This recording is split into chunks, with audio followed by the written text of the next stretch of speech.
Hello, welcome to Monster Train.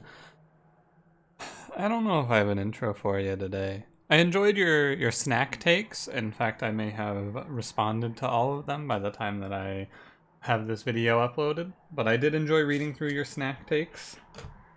I appreciate them. I don't think I have an intro for you.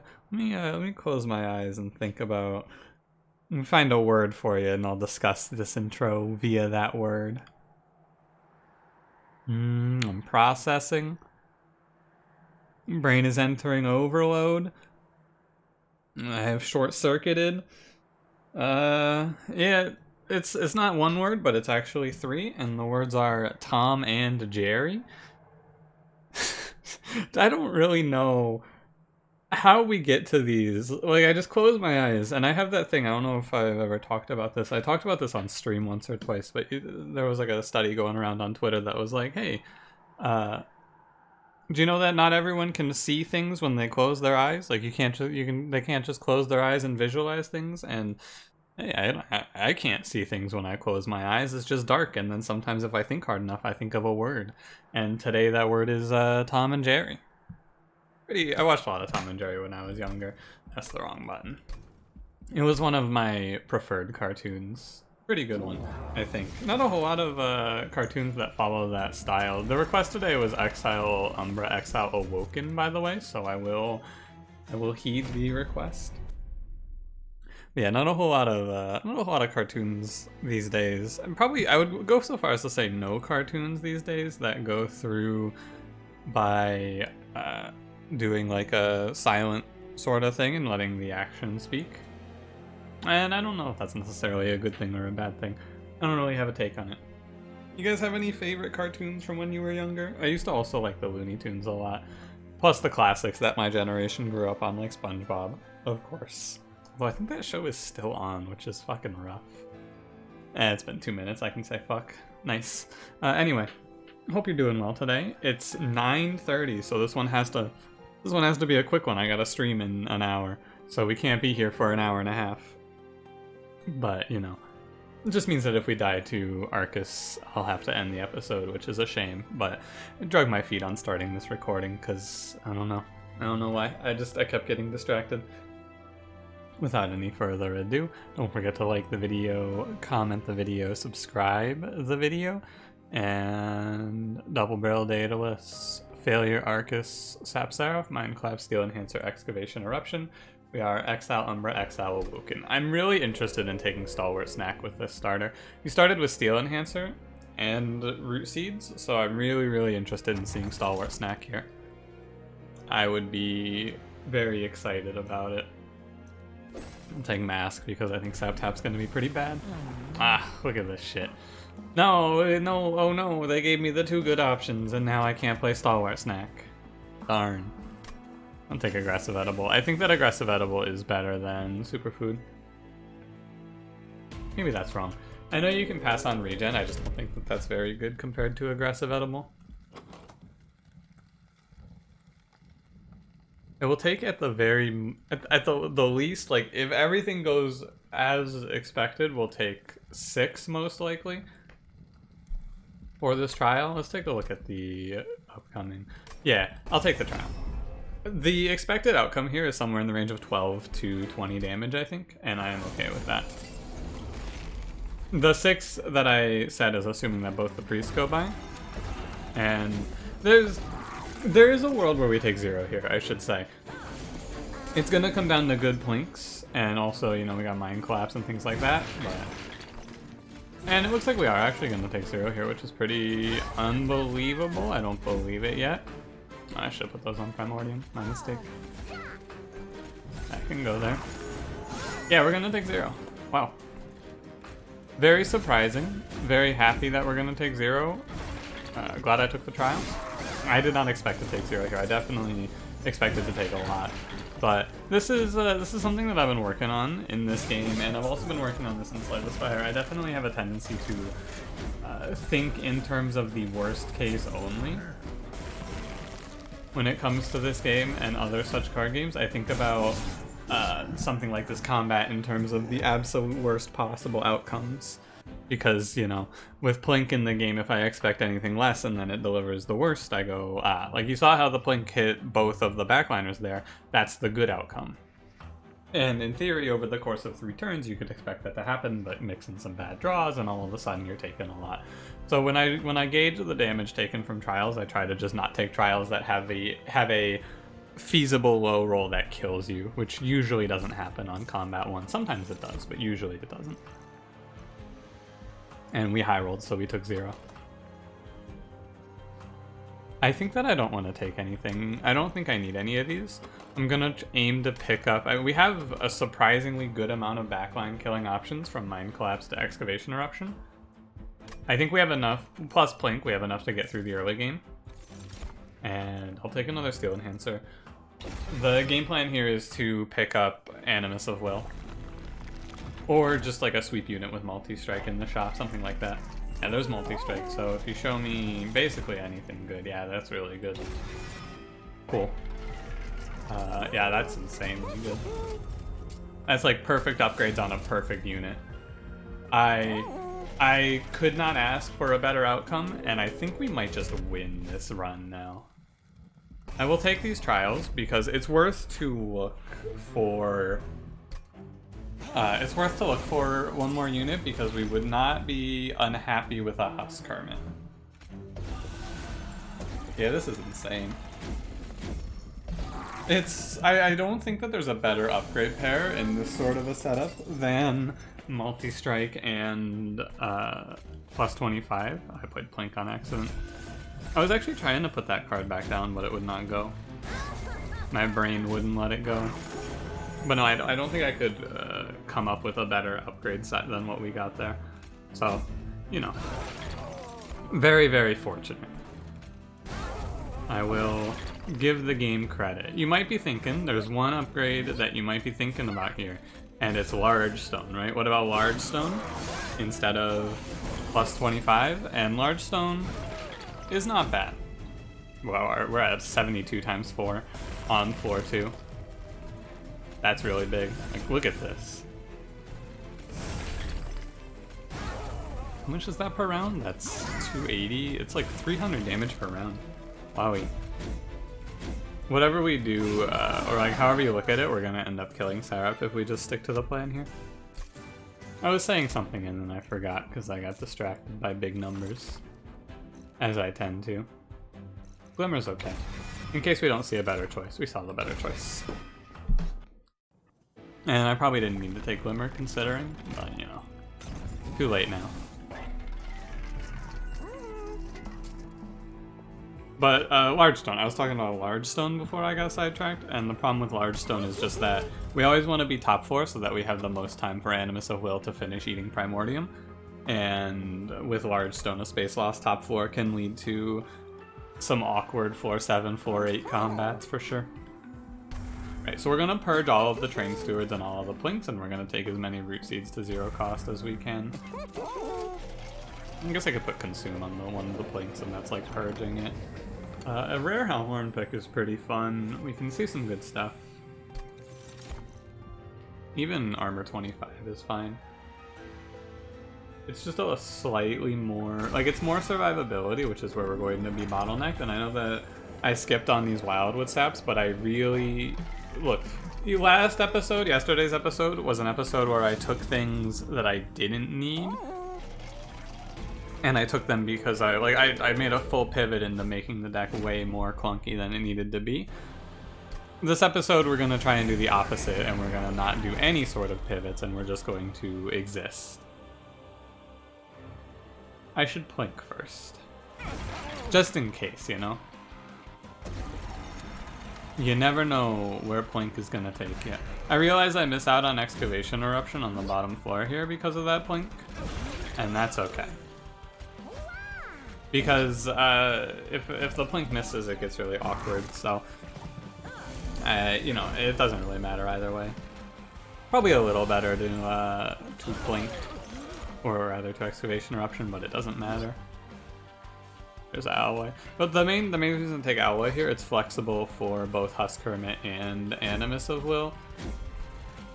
If I'm looking like we're not going to have enough health to kill the boss, I can put it on Animus of Will in the early game. I think we're fine though.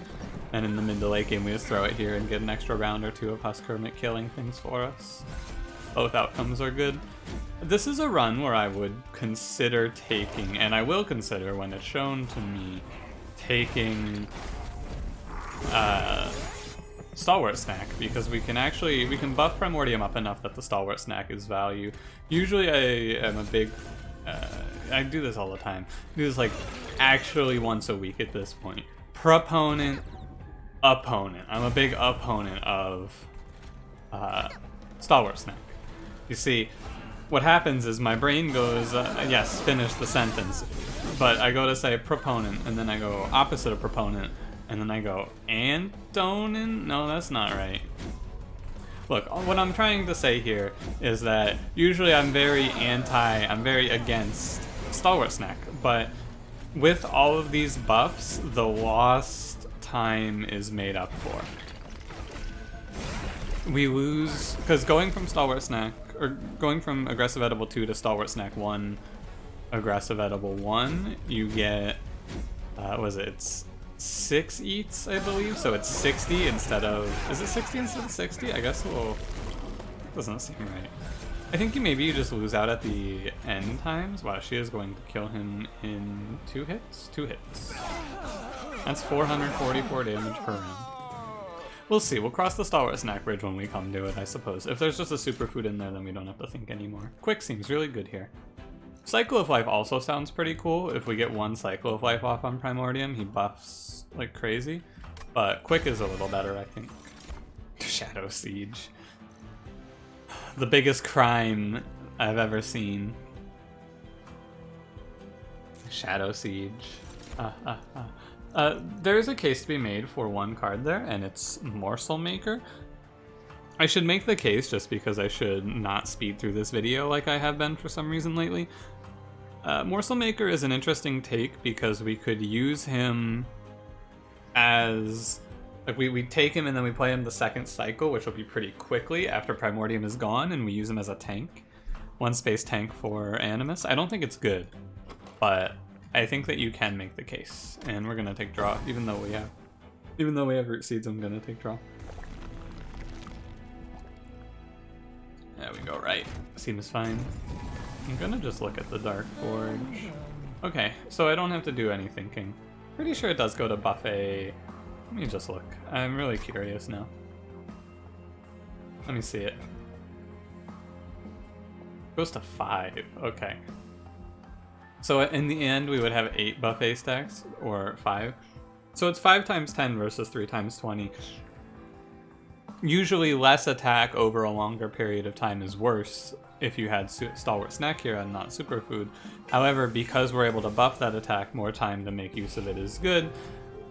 It's interesting because I feel like Stalwart Snack was designed with this thought in mind, where you're supposed to get more value by applying more buffs to him, but it only really works with Superfood, and Superfood is usually bad.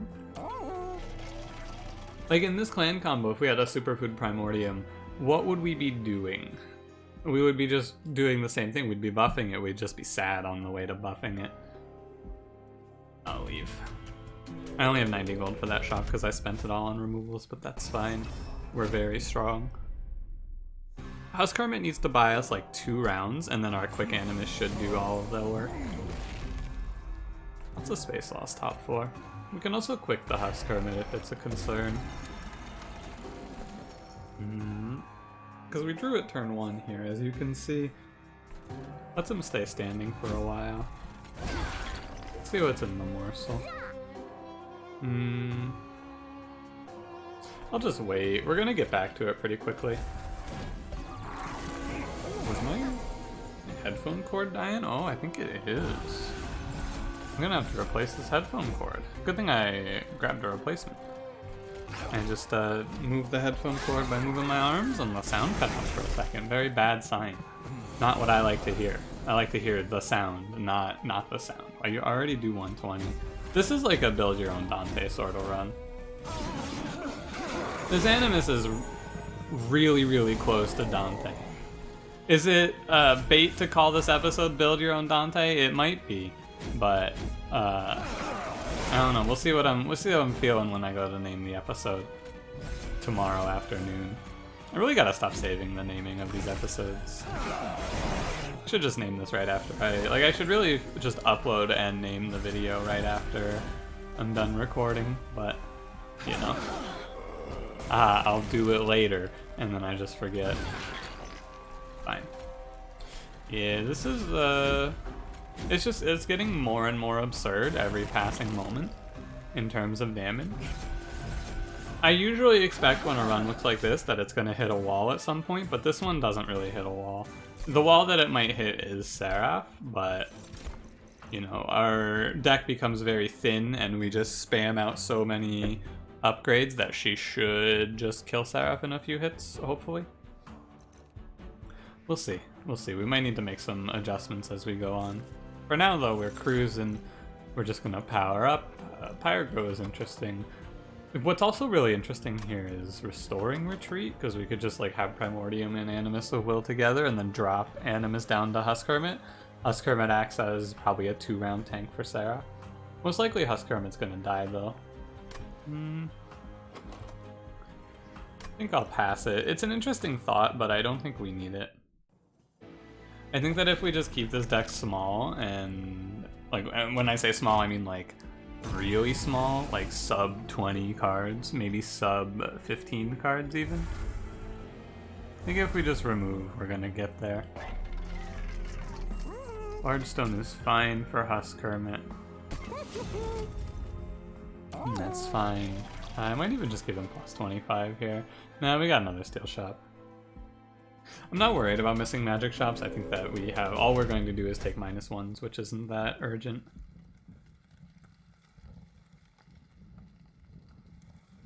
Sorry, taking a drink of water while I think about this trial. Spikes 4. I just looked over at my Streamlabs. I remembered. Do you ever have that thing where you just remember a dream randomly in the middle of your day? I had a dream last night of, apparently, because it just hit me, I had a dream last night of doing a recording, and then right about at this time in the recording, realizing I was muted for the whole thing.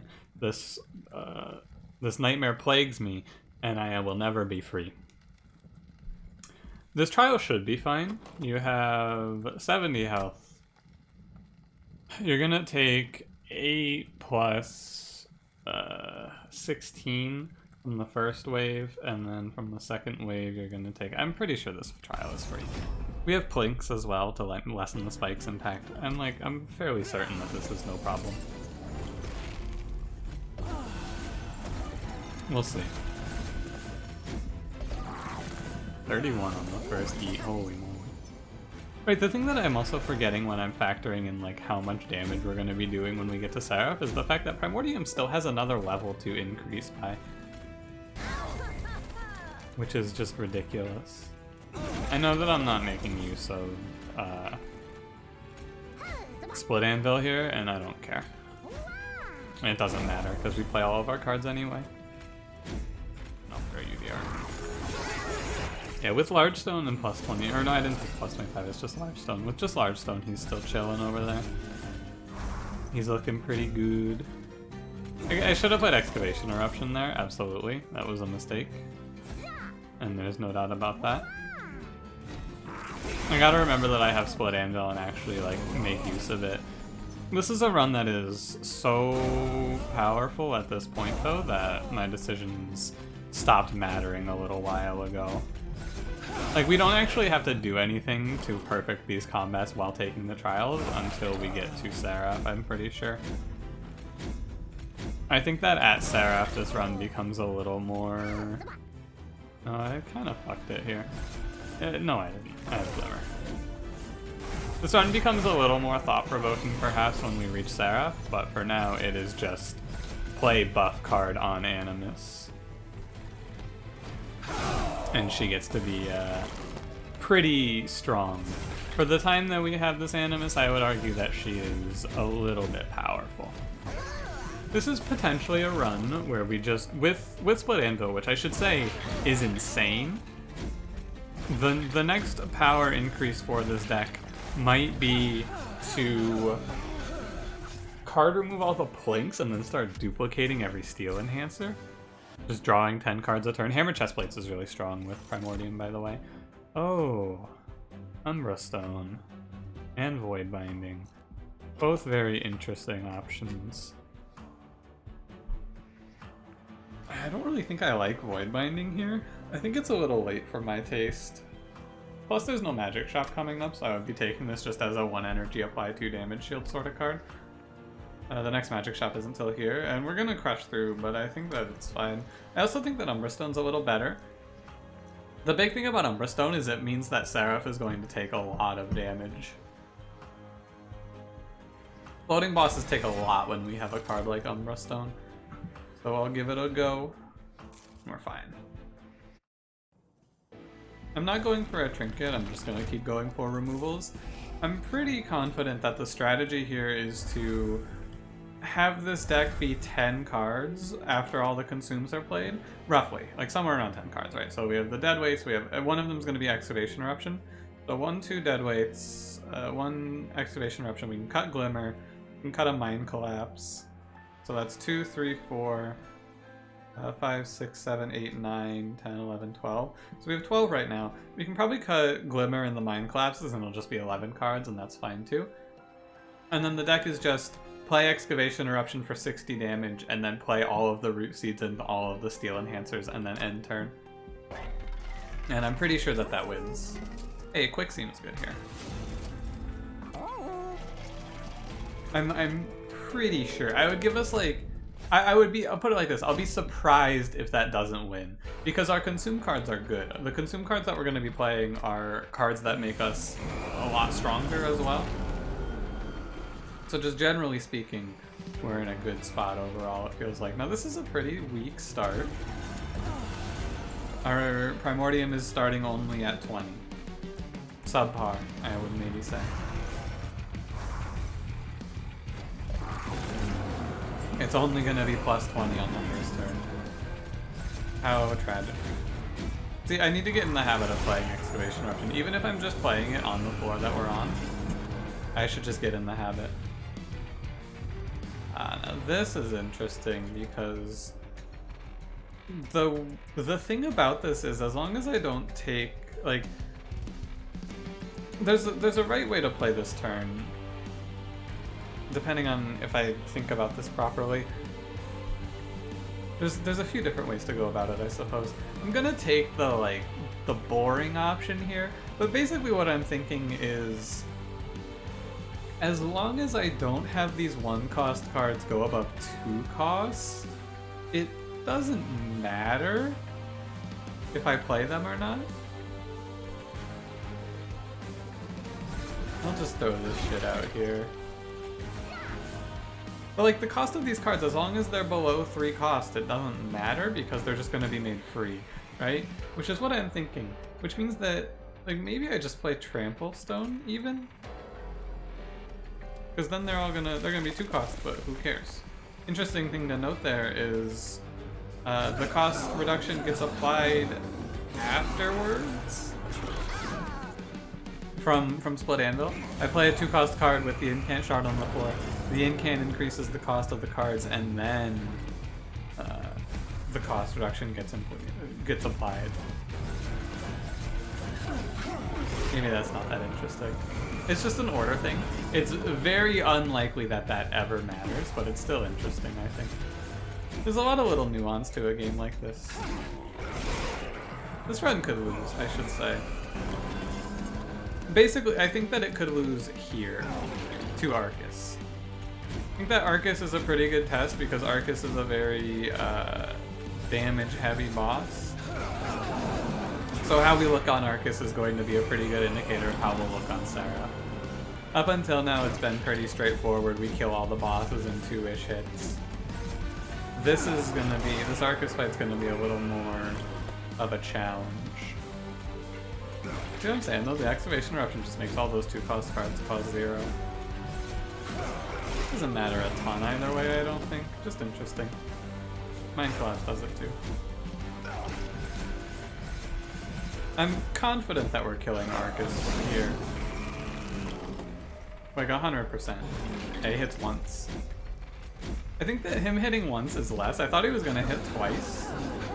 Maybe 3 times was my quick math, because my math goes, we're doing about 100. But 4 times 150 is actually more like about 600.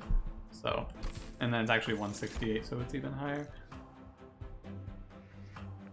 None of these matter. Like, we're in a dominant position. My energy doesn't matter because of split anvil. The draw also doesn't matter though, so maybe I was supposed to take space there.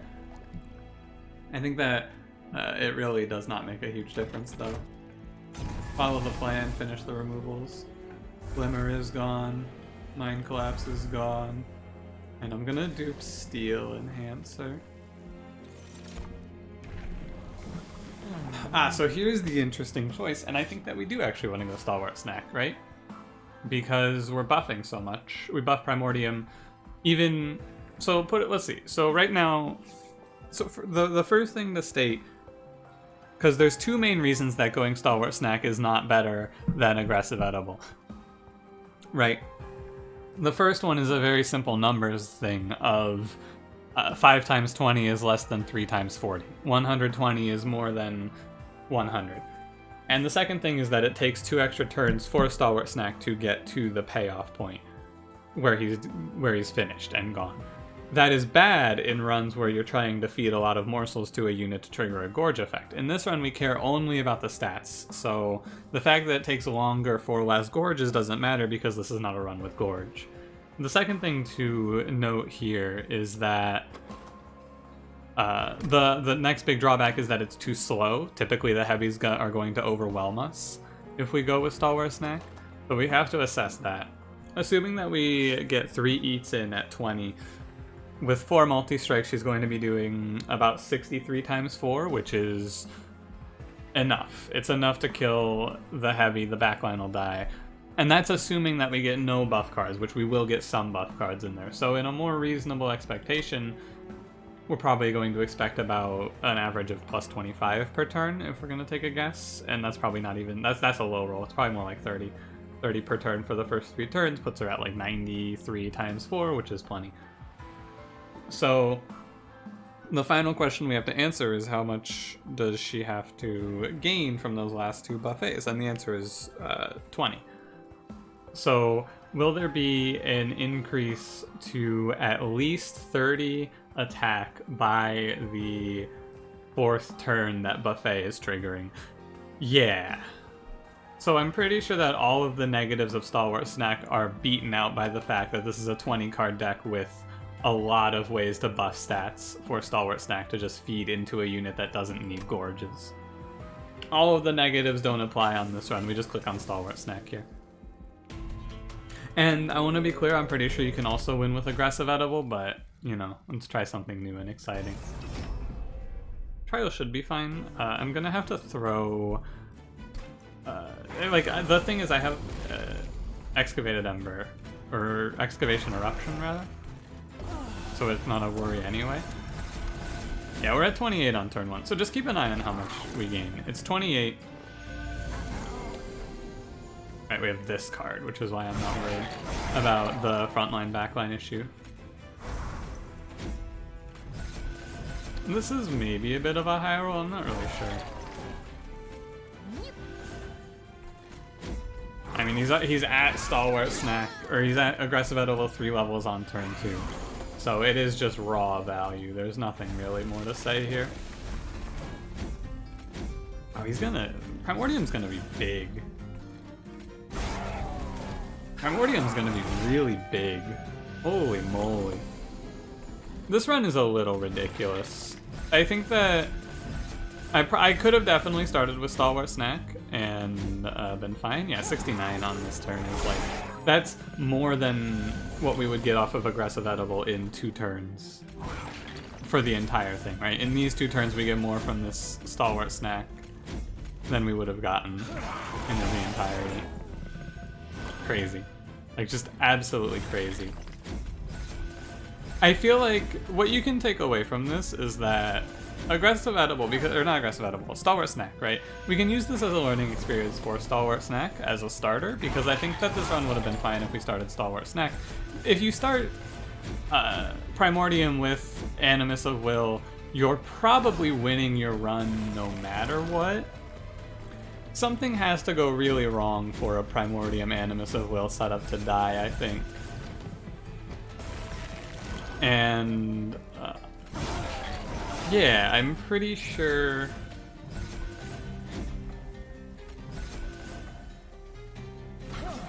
Just kill him in one hit, huh? Yep. He just dies instantly. So we're gonna kill Seraph here. I think what I'm trying to get to here is that Primordium with Stalwart Snack is basically the Exile Champion set equivalent to Brawler Prince. If you have a start that makes you go, yeah, I think I could have gone Brawler Prince here, then you probably have a start where you can go Stalwart Snack Primordium. You need to be very confident in your ability to give out buffs in the first, like, 3 turns, or else you're gonna get run down. And, yeah, Exile Awoken is basically... Exile Awoken with Steel Enhancer is basically the poster child start for that. Sorry, my headphones are dying on me now. I can hear it in full force, or rather can't hear it in full force, so I'm trying to adjust the cord before I toss it. I want to get as much out of it as I can. Also, I'm trying to think. This is one of those, like, spoiled for choice situations. I can take either. Right, what do I even toss here? The deck is just 4 Steel Enhancers and 5 Root Seeds, Excavation Eruption, Mind Collapse, and the Deadweights. I'm just gonna toss Mind Collapse, I guess. Kinda wanna hold it. Yeah, I should hold it. I don't even know if I remove anything. I guess I remove Consume cards here. Because, like, there's no reason to toss anything else. Maybe remove Root Seeds, even. I'm gonna toss Mind Collapse. I don't think it matters. Chain of Gems is pretty nice. Sure, give me Chain of Gems. This run is already one, but Chain of Gems is just, like, for sure. And, yeah, Firestone Housing seems like it's gonna be pretty cool. I'll look for a high roll, which would be Multi-Strike. Ah, too bad. I'll just take the health, I suppose. It doesn't matter. Maybe it's better to take the attack. If we get Multi-Strike there, we have a 3x5 as our Animus of Will, and she is just 1 away from being Dante then, which would be very fun.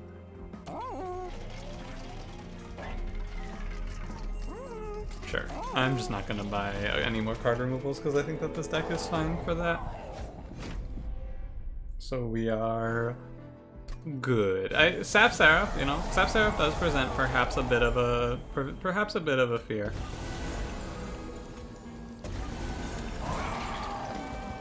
Pretty sure it's not though, because Sap doesn't affect the buff passing over in any way. Like the Sap doesn't affect how much damage or how much Primordium sends over in stats. The same way that Rage doesn't affect it.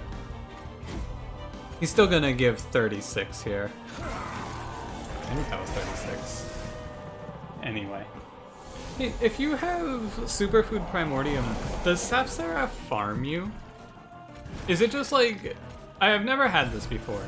I've never seen this interaction, I don't think. But Primordium carries over debuffs too, right? So if you have Superfood, do you just lose to Sap Seraph from the sap just stacking up and rendering you completely worthless? Let me know. Let me know if you've ever had that happen. Because that just kind of dawned on me as hey wait, you just lose to Sap Seraph as Superfood? No, I shouldn't put it. It doesn't really matter. Yeah, there's 670 damage. We only got 4 from the trample, I guess. So who cares? Also, man, look at this guy. Just absolutely holding it down. What a good run. If I could remove Deadweights, we would actually just have a 10-card deck of nothing but small buffs. It's the death by 1,000 cuts, but the cuts are just very minor buffs. But, you know, if you're giving 3s and 2s every turn at a rate of 4, 5, 6, 7 cards in the turn, all of a sudden you're doing an amount. It's just high APM run. Gotta really click those cards fast. Maximize efficiency. And we finish with Time to Spare. It's a 12 plus 8. It's like 20 damage per turn that we're applying, but we're also adding 12 health. At this point, the ramping up has slowed, but it doesn't matter because that's 1200 damage. Seraph gets 2 hits in, it looks like. Because of quick. So he gets, it's 3 rounds against Seraph. That's right. Seraph actually came top 4 less than you would expect. I'm pretty sure that on a turn where he was supposed to go top 4, his AI split and he went to the bottom floor instead after double sapping Husk Hermit, which, you know, funny enough, Seraph not sapping our multi-strike floor was bad for us because it made him live an extra round, but yeah. Exile Umbra, Exile Awoken seems pretty good. I think that Exile Awoken is just busted. I'm pretty sure, I'm not 100%, and if you're watching this and you are a developer of this game, please don't make this change. I would hate it, but I'm pretty sure that if you took the draw 1 card next turn off of Root Seeds, the card is still bonkers. Because a 1 energy spell that gives you +2 attack is really strong in a lot of decks. It has a lot of synergy with Stygian and Umbra. And Hellhorn, really it only is bad with Melting, because Melting doesn't really care.